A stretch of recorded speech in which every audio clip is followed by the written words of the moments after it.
दोस्तों, आपका स्वागत है मिडनाइट मिस्ट्री क्लब में। हम सुन रहे हैं आर्थर कोनन डॉयल ने लिखी Sherlock Holmes mystery the Norwood builder. पिछले एपिसोड में हमने देखा कि कैसे होम्स ने नॉर्वुड के रेसिडेंट और प्रोफेशन से एक बिल्डर मिस्टर जोनास ओल्डेकर के खून के केस की गहराई से इन्वेस्टिगेशन की। लेकिन हर नया सबूत पुलिस के फेवर में जाता दिख रहा था। लॉन और बेडरूम की इंस्पेक्शन से कुछ खास नहीं मिला, बल्कि खून के निशान और मिसिंग डॉक्यूमेंट्स ने केस को और भी उलझा दिया। ऐसा दिख रहा है कि ओल्डेकर ने पिछले कुछ सालों में किसी मिस्टर कॉर्नीलियस के नाम बड़े अमाउंट्स के चेक्स बनाए थे और उनके अपने अकाउंट में हार्डली कोई पैसा बचा था। हाउसमेड मिसेस लेक्सिंगटन के बयान ने भी मैकफार्लेन के खिलाफ शक मजबूत किया।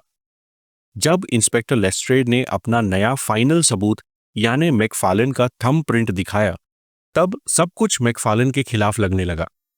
लेकिन होम्स ने वॉटसन को बताया कि वो निशान कल वहां नहीं था। हमने ये भी देखा कैसे होम्स ने इंस्पेक्टर लेस्ट्रेड से एक इंपॉर्टेंट विटनेस के बारे में बात की, जिसे इंस्पेक्टर लेस्ट्रेड अभी तक नहीं मिले हैं। क्या होम्स उस नए विटनेस को इंस्पेक्टर लेस्ट्रेड के सामने पेश कर पाएंगे?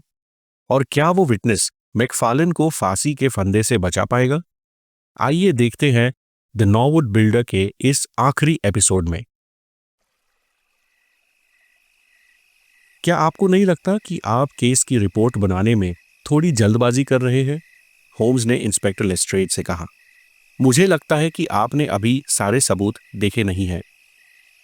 अपना पेन नीचे रखते हुए इंस्पेक्टर लेस्ट्रेड ने ध्यान से होम्स की तरफ देखा।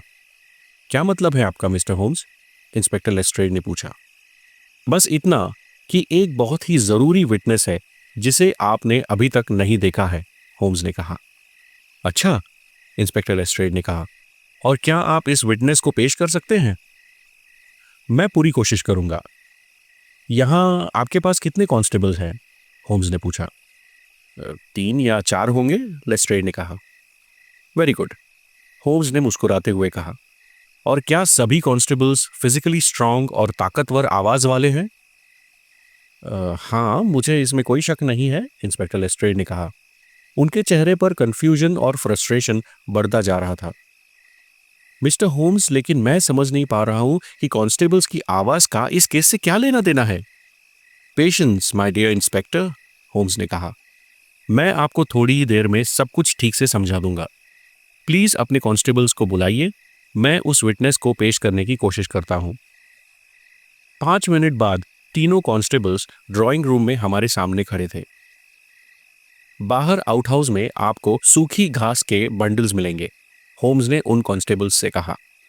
प्लीज उनमें से 2 बंडल्स यहां ले आइए और साथ में 2 बाल्टी पानी भी। मुझे लगता है कि ये चीजें मेरे विटनेस को सामने लाने में बहुत यूजफुल होंगी।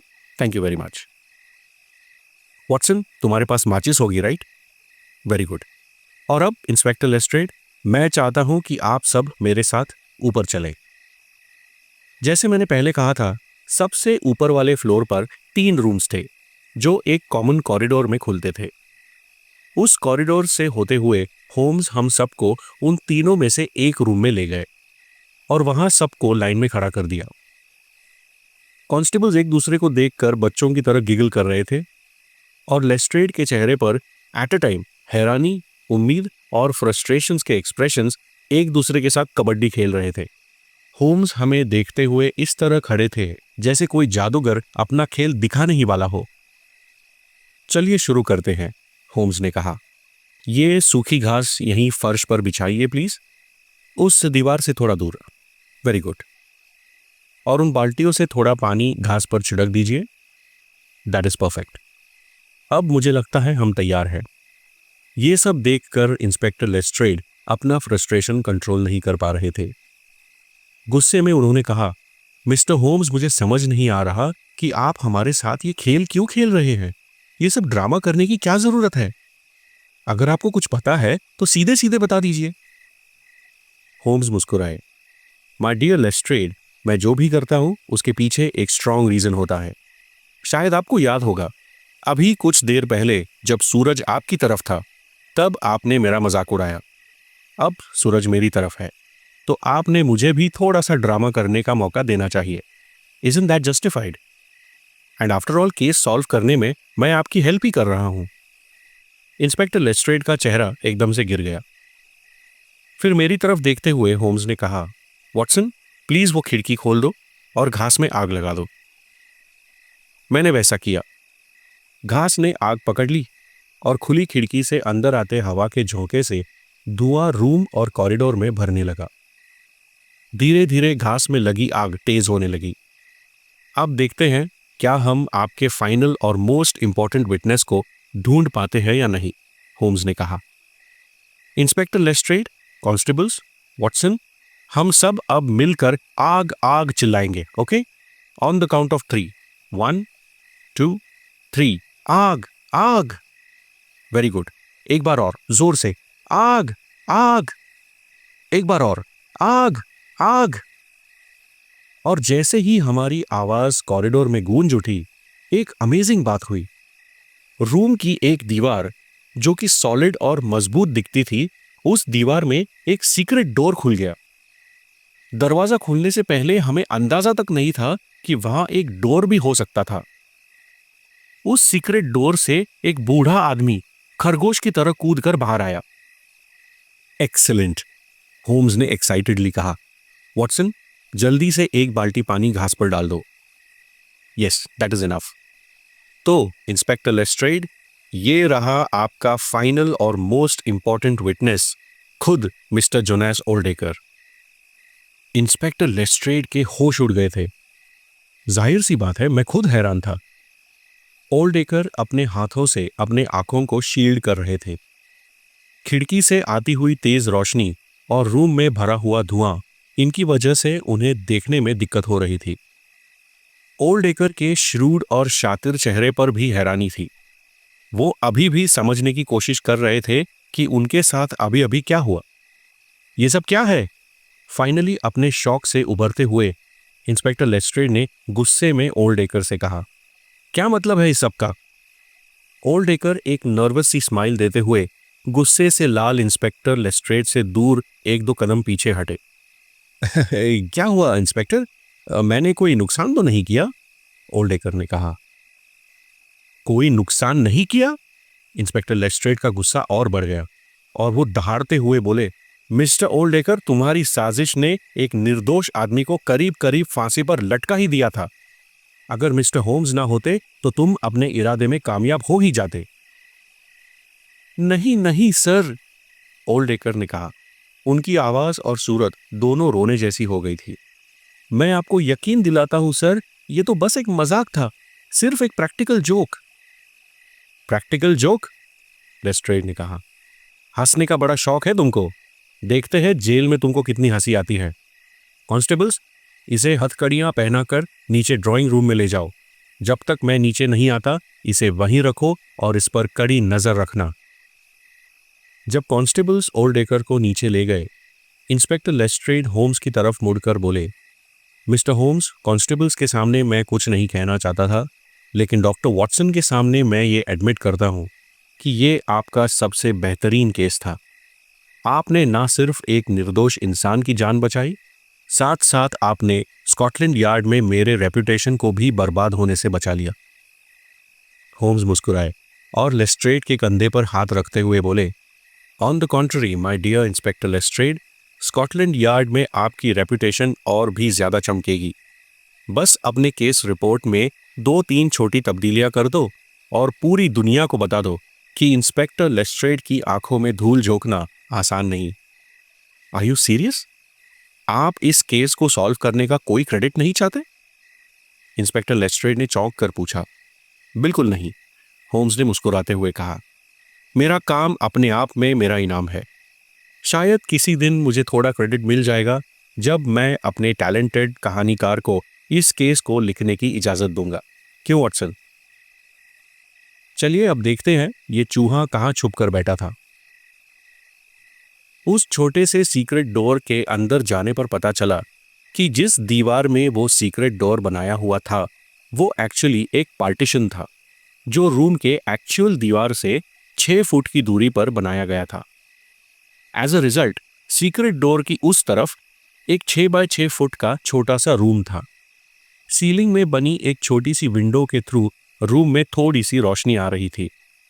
रूम में छोटा मोटा फर्नीचर, थोड़ा खाने का सामान, पानी और कई किताबें और कागज भी रखे हुए थे।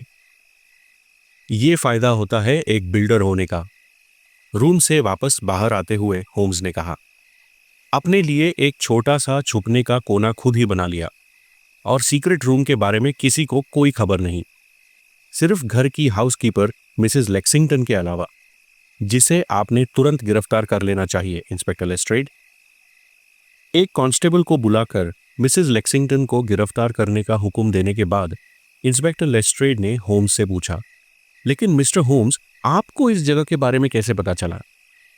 इंस्पेक्टर लेस्ट्रेड के सवाल का जवाब देते हुए होम्स ने कहा, मुझे यकीन हो गया था कि हो ना हो ये आदमी इसी घर में छुप कर बैठा है। सवाल सिर्फ इतना था कि कहाँ। ओल्डेकर बहुत ही शातिर इंसान है। उसे पता था कि इन्वेस्टिगेशन करते वक्त पुलिस बेसमेंट जरूर चेक करेगी। ऑब्वियस सी बात है, जिस घर में इंसिडेंट हुआ वहां अगर बेसमेंट होगा तो वो चेक किया जाएगा ही। इसलिए उसने बेसमेंट को नहीं चुना। जब मैंने टॉप फ्लोर के कॉरिडोर को नापा तो देखा कि नीचे वाले कॉरिडोर से ऊपर वाला कॉरिडोर 6 फुट छोटा है, तो बात बिल्कुल साफ हो गई। मुझे पता था कि उसमें इतनी हिम्मत तो नहीं होगी कि आग का अलार्म सुनने के बाद भी वो चुप बैठा रहे। वैसे हम सीधे अंदर घुसकर भी उसे पकड़ सकते थे, लेकिन उसे खुद अपने आप को बेनकाब करवाने में ज्यादा मजा था। और वैसे भी लेस्ट्रेड, सुबह आपकी छेड़छाड़ का एक छोटा सा जवाब देना तो बनता था। इंस्पेक्टर लेस्ट्रेड एक एम्बैरेसिंग सी स्माइल देते हुए बोले, अच्छा खासा जवाब दे दिया आपने मिस्टर होम्स, मेरी तो बोलती बंद करवा दी आपने। लेकिन आपको कैसे पता चला कि ओल्डेकर यहीं इसी घर में था? होम्स ने सीरियस होते हुए जवाब दिया, वो थंब मार्क लेस्ट्रेड, याद है आपने कहा था कि वो थंब मार्क फाइनल सबूत है, और वाकई वो फाइनल सबूत था, पर एक बिल्कुल अलग मायने में। मुझे मालूम था कि वो निशान एक दिन पहले वहां नहीं था। मेरा ऐसी डिटेल्स पर बहुत ध्यान होता है।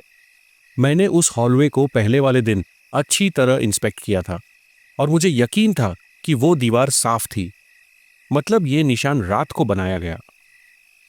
लेकिन निशान कैसे बनाया गया? लेस्ट्रेड ने पूछा। बहुत ही सिंपल टेक्निक है, होम्स ने कहा। उस रात डॉक्यूमेंट्स देखने के बाद ओल्डेकर ने मैकफार्लन को एनवेलप्स को वैक्स से सील करने को कहा होगा। मैकफार्लन ने मोल्टन वैक्स पर अपना अंगूठा दबाकर एनवेलप्स को सील कर दिया, और ऐसा करना स्वाभाविक भी था। एनवेलप्स को सील करने के लिए यही मेथड कॉमनली यूज की जाती है। मुझे पूरा विश्वास है कि मैकफार्लन को शायद याद भी नहीं होगा कि ऐसा करके वो खुद अपना थंबप्रिंट यहां छोड़ गया था। हो सकता है उस वक्त ओल्डेकर के मन में मैकफार्लन के थंबप्रिंट को इस तरह यूज करने का प्लान नहीं होगा, लेकिन यहां अपने सीक्रेट रूम में बैठे बैठे उसके शैतानी दिमाग में ये आइडिया आया होगा कि एनवेलप पर बने इस थंब मार्क का इस्तेमाल करके मैकफार्लन के खिलाफ पक्का सबूत बन सकता है। उसने आसानी से उस एनवेलप के सील पर थोड़ा सा मोल्टन वैक्स डालकर उसका वैक्स इंप्रेशन बना लिया और अपनी उंगली को पिन से प्रिक करके अपने ही खून से उस दीवार पर वो निशान बनाया। ये काम या तो उसने खुद किया होगा या अपने वफादार हाउसमेट के हाथों। सीक्रेट रूम में पड़े डॉक्यूमेंट्स को अगर आप ध्यान से देखोगे तो आई बेट आपको उनमें वो सील्ड एनवेलप मिलेगा जिस पर मैकफार्लन के अंगूठे का निशान है और जिसका इस्तेमाल करके ओल्डेकर ने वो निशान बनाया। अमेजिंग, इंस्पेक्टर लेस्ट्रेड ने कहा, एब्सोल्युटली अमेजिंग। सब कुछ बिल्कुल क्रिस्टल क्लियर है। लेकिन मिस्टर होम्स, इतनी गहरी चाल चलने का मकसद क्या था? आखिर मैकफार्लन ने ओल्डेकर का क्या बिगाड़ा था? इंस्पेक्टर लेस्ट्रेड की बॉडी लैंग्वेज बिल्कुल चेंज हो गई थी। खुद को होशियार समझने वाले इंस्पेक्टर से अब वो एक सिंसियर स्टूडेंट जैसे बन गए थे जो अपने टीचर को किसी डिफिकल्ट टॉपिक पर सवाल पूछे जा रहे हो। ये देखकर मैं मन ही मन हंस पड़ा। इंस्पेक्टर लेस्ट्रेड के सवाल का जवाब देते हुए होम्स ने कहा, यह कोई मुश्किल बात नहीं है। अगर तुमने मेरी तरह ब्लैकहीथ में यानी मैकफार्लेन के घर से अपना इन्वेस्टिगेशन शुरू किया होता तो तुम्हें इस बात का जवाब झट से मिल जाता। ओल्डेकर एक बहुत ही शैतानी और रिवेंजफुल इंसान है, बदलाखोर इंसान है। ब्लैकहीथ में मुझे पता चला कि मैकफार्लेन की माँ एक जमाने में ओल्डेकर से प्यार करती थी, लेकिन जब उन्हें ओल्डेकर की शैतानी प्रवृत्ति के बारे में पता चला तब उन्होंने ओल्डेकर को शादी के लिए मना कर दिया। उसके दिमाग में कहीं आज भी ये बात चुभ रही है, इसलिए वो बदला लेने का मौका चाहता था। पिछले 1-2 सालों में उसके कुछ इन्वेस्टमेंट्स फेल हुए होंगे, जिस वजह से उसे भारी नुकसान हुआ। तो अपने क्रेडिटर्स को चकमा देकर भाग जाने का उसने प्लान बनाया। इस मकसद से उसने कुछ बड़े अमाउंट्स के चेक्स बनाए एक मिस्टर कॉर्नेलियस के नाम, और मुझे यकीन है कि असल में ये ओल्डेकर का ही दूसरा नाम है। किसी छोटे शहर या टाउन में उसने ये चेक्स डिपॉजिट किए, जहां ओल्डेकर पहले से मिस्टर कॉर्नेलियस के नाम से एक दोहरी जिंदगी जीता होगा। इवेंचुअली उसका इरादा था अपना नाम बदलकर पैसा निकालकर गायब हो जाना और कहीं और जाकर नई जिंदगी शुरू करना। हाँ, जरूर ऐसा ही होगा, इंस्पेक्टर लेस्ट्रेड ने कहा। होम्स ने आगे कहा, लेकिन उसके शैतानी दिमाग में एक और चाल आई। उसने सोचा कि गायब होते होते अपनी पुरानी प्रेमिका से बदला भी लिया जाए। अगर वो ये साबित कर दे कि उसका कत्ल उसकी इकलौती औलाद ने किया है, तो सोचिए उस बेचारी मां पर इस बात का क्या असर होता। इस शैतानी चाल को वो परफेक्ट अंजाम तक ले गया। वसीयत बनाने का आइडिया परफेक्ट था, क्योंकि इस बहाने से ओल्डेकर मैकफार्लेन को उसके पेरेंट्स के जाने बिना अपने घर पर बुला सकता था। फिर वॉकिंग स्टिक का रख लेना, उस पर खून के दाग बनाना, आग में फ्लैश यानी मांस का डालना, ताकि उसकी स्मेल से ऐसा लगे कि कोई इंसान वहां जला है। आग में अपने कपड़े डाल देना ताकि राख में उसके बटन्स मिले। सब कुछ परफेक्ट था, लेकिन एक परफेक्ट क्रिमिनल की सबसे इंपॉर्टेंट क्वालिटी होती है ये समझना कि कब रुक जाना चाहिए, नोइंग व्हेन टू स्टॉप। जो केस ऑलरेडी परफेक्ट था, उसको और भी परफेक्ट करने के चक्कर में उसने ये थंब प्रिंट की आखिरी चाल चली, और यही चाल उसकी बर्बादी बन गई। चलिए नीचे चलते हैं इंस्पेक्टर लेस्ट्रेड, मुझे उससे 1-2 और सवाल करने हैं। नीचे ड्राइंग रूम में ओल्डेकर को चेयर पर बिठाया गया था और उसके दोनों तरफ एक एक कांस्टेबल खड़े थे। ये तो सिर्फ एक मजाक था सर, एक छोटा सा प्रैक्टिकल जोक, ओल्डेकर रोनी सूरत करके बार बार यही दोहरा रहे थे। मैं बस देखना चाहता था कि मेरे गायब होने की खबर का मैकफार्लेन पर क्या असर होता है। मैं कभी नहीं चाहता था कि मिस्टर मैकफार्लेन को कोई नुकसान हो, मैं ऐसा होने ही नहीं देता। इसका फैसला अब अदालत करेगी, इंस्पेक्टर लेस्ट्रेड ने गुस्से में कहा। फिलहाल हम आपको एक निर्दोष इंसान को फांसी दिलवाने की साजिश करने के आरोप में गिरफ्तार कर रहे हैं, और शायद आपको ये जानकर खुशी होगी कि आपके क्रेडिटर्स मिस्टर कॉर्नेलियस के बैंक अकाउंट को बहुत जल्द जब्त करने वाले हैं, मुस्कुराते हुए होम्स ने कहा। ओल्डेकर एकदम से चौंक गए और अपनी शैतानी आंखों से होम्स को गुस्से से घूर कर देखने लगे। एक दिन मैं आपका ये कर्ज जरूर चुकाऊंगा मिस्टर होम्स, चेतावनी भरी आवाज में ओल्डेकर ने कहा। होम्स बस हल्का सा मुस्कुराए और बड़े ही रिलैक्स्ड आवाज में कहा, मुझे लगता है कि अगले कई सालों तक आप जेल में काफी बिजी रहोगे। बाय द वे, आपने लकड़ी की ढेर में अपने पुराने ट्राउजर्स के अलावा क्या डाला था? कोई मरा हुआ कुत्ता या खरगोश? क्या था वो? आप बताएंगे नहीं? अरे बता भी दीजिए। नहीं बताएंगे? How very unkind of you. खैर कोई बात नहीं वॉटसन, जब भी तुम ये कहानी लिखोगे तुम खरगोश ही लिख देना, क्यों? ठीक है ना? तो दोस्तों, ये थी आर्थर कोनन डॉयल ने लिखी Sherlock Holmes mystery the Norwood builder. I hope आप सबको ये कहानी पसंद आई होगी। अगर आई हो तो प्लीज जरूर वीडियो को लाइक कीजिएगा, चैनल को सब्सक्राइब कीजिएगा और कमेंट सेक्शन में हमें बताइए कि आपको ये कहानी कैसी लगी। अगले हफ्ते फिर मिलेंगे एक और नई एक्साइटिंग शेरलॉक होम्स मिस्ट्री के साथ यहीं मिडनाइट मिस्ट्री क्लब पर। तब तक के लिए goodbye and take care.